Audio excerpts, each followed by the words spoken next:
తిరుపతిలో మరోసారి చిరుతపులి కలకలం రేపింది. తిరుపతిలోని గ్రాండ్ వరల్డ్ హోటల్ ప్రాంతంలో చిరుతపులి సంచరిస్తున్నట్లుగా గుర్తించడంతో స్థానికులు తీవ్ర భయాందోళనకు గురవుతున్నారు. గత 2 నెలలుగా ఇదే ప్రాంతంలో చిరుత సంచరిస్తున్నట్లుగా స్థానికులు చెబుతున్నారు. సమాచారం అందుకున్న వెంటనే అటవీ శాఖ అధికారులు అప్రమత్తమయ్యారు. ఆ ప్రాంతానికి చేరుకుని చిరుతను సురక్షితంగా అడవిలోకి తరలించేందుకు తీవ్ర ప్రయత్నాలు అయితే చేస్తున్నారు. ఇప్పటికే ఈ ప్రాంతంలో చిరుతపులి సంచారంపై అటవీ శాఖ సిబ్బంది హెచ్చరిక బోర్డులు, ఫ్లెక్సీలను కూడా ఏర్పాటు చేశారు. ప్రజలు అప్రమత్తంగా ఉండాలని అధికారులు సూచిస్తున్నారు.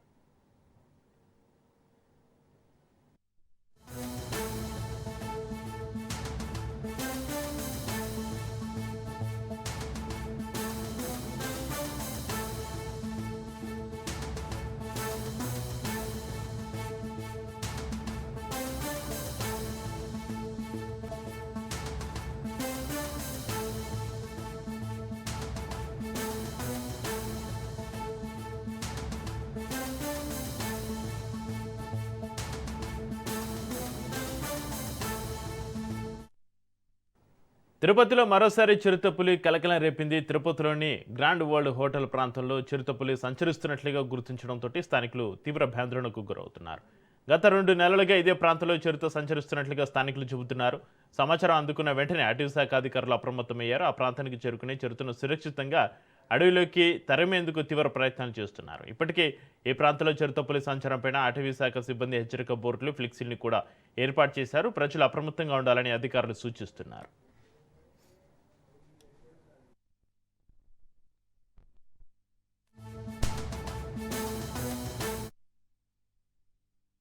తిరుపతిలో మరోసారి చిరుతపులి కలకలం సంబంధించి మరింత సమాచారాన్ని మా ప్రతినిధి నారాయణ రెడ్డి ఫోన్లో అందిస్తారు. నారాయణ రెడ్డి, తిరుపతిలోని గ్రాండ్ వరల్డ్ హోటల్ ప్రాంతంలో చిరుతపులి సంచరిస్తున్నట్లుగా స్థానికులు చెబుతున్నారు. దీనికి సంబంధించి మీ దగ్గర ఉన్న అప్డేట్స్ ఏంటి? నారాయణ రెడ్డి నారాయణ రెడ్డి తిరుపతిలో మరోసారి చిరుతపులి కలకలం సృష్టిస్తుంది. తిరుపతిలోని గ్రాండ్ వరల్డ్ హోటల్ ప్రాంతంలో చిరుతపులి సంచరిస్తున్నట్లుగా స్థానికులు చెబుతున్నారు. ఈ చిరుతపులి కలకలం సంబంధించి మీ దగ్గర ఉన్న అప్డేట్స్ ఏంటి నారాయణ రెడ్డి? తిరుపతిలో మరోసారి చిరుతపులి సంచారం స్థానికులను భయాందోళనకు గురి చేస్తుంది. నగరంలోని గ్రాండ్ వరల్డ్ హోటల్ పరిసర ప్రాంతాల్లో చిరుత సంచరించడం ఒకసారిగా కలకలం రేపింది. చిరుతను గమనించిన స్థానికులు వెంటనే అటవీ శాఖ అధికారులు సమాచారం అందించారు. సమాచారం అందుకున్న అటవీ సిబ్బంది కూడా హుటాహుటిన ఘటనా స్థలానికి చేరుకొని కూడా ఆ యొక్క చిరుతపులను కూడా ఆ అడవిలోకి తరిగే ప్రయత్నం అయితే చేశారు. అంటే ఈ యొక్క చిరుత గత 2 నెలలుగా రాత్రి వేళగా సంచరిస్తున్న నేపథ్యంలో స్థానికులు కూడా పూర్తిగా అప్రమత్తంగా ఉండాలని చెప్పి కూడా ఆ యొక్క అటవీ శాఖ అధికారులు చెప్తున్నారు. మరోవైపు ఒంటరిగా కూడా సంచరించవద్దని చెప్పి కూడా ఆ పిల్లలకు కానీ అలాగే వృద్ధులకు, మహిళలకు కూడా చెప్పడం జరిగింది.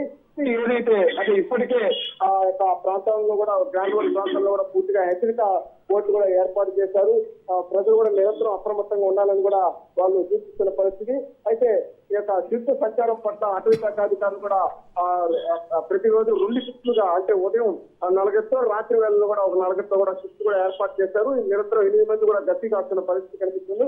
అయితే ఈ యొక్క చిరుతపులను కూడా బంధించడానికి కూడా ప్రభుత్వం నుంచి కూడా అనుమతుల కోసం కూడా అటవీ శాఖ అధికారులు కూడా వేచి ఉన్నారు. అంటే ఒక ప్రత్యేక బోనుని ఏర్పాటు చేసి ఆ బోన్లో కూడా చిరుతపులని బంధించే విధంగా కూడా చర్యలు చేపడుతున్నారు. మరోవైపు ఆ రాత్రి వేళల్లో కూడా అంటే సీసీ కెమెరాల మానిటరింగ్ తో పాటు అదేవిధంగా ఆ యొక్క చిరుతపులి సంచరిస్తున్న నేపథ్యంలోనే ఆ సైరన్ మోగించడం, అదేవిధంగా టార్చ్ లైట్స్ తో నిరంతరం ఆ యొక్క ప్రాంతంలో కూడా రాత్రి వేళల్లో కూడా గట్టి కాస్తున్న పరిస్థితి కనిపిస్తుంది. చక్రి నారాయణ రెడ్డి, గత 2 నెలలుగా ఇదే ప్రాంతంలో చిరుత సంచరిస్తున్నట్టుగా స్థానికులు భయాందోళనకు గురవుతున్నారు.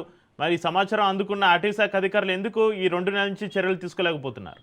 నారాయణ రెడ్డి అయితే 2 నెలలుగా చిరుతపులి సంచరిస్తున్నప్పటికీ అయితే ఆ యొక్క ప్రాంతంలో కూడా నిరంతరం ఆ యొక్క పోలీస్ అటవీ శాఖ సిబ్బంది కూడా 2 షిఫ్ట్లుగా ఏర్పడి ప్రతిరోజు ఉదయం, రాత్రి వేళల్లో కూడా గస్తీ కాస్తున్న పరిస్థితి కనిపిస్తుంది. అయితే వన్యప్రాణుల సంరక్షణ చట్టం ప్రకారం ఆ యొక్క చిరుతపుల్ని బంధించడానికి కూడా ప్రభుత్వం నుంచి పూర్తి స్థాయిలో అనుమతులు రావాలి. అనుమతులు వచ్చిన తర్వాతే బోనును ఏర్పాటు చేసి ఆ బోన్లో కూడా ఆ చిరుతపుల్ని కూడా బంధించే అవకాశం ఉంటుంది. అయితే అటు మనుషులు కానీ ఇటు జంతువులు కానీ ఎలాంటి ప్రాణహాని కలగకుండా ఉండే విధంగా కూడా ఆ యొక్క అటవీ శాఖ సిబ్బంది కూడా నిరంతరం బందోబస్తు గస్తీ కాస్తున్నారు.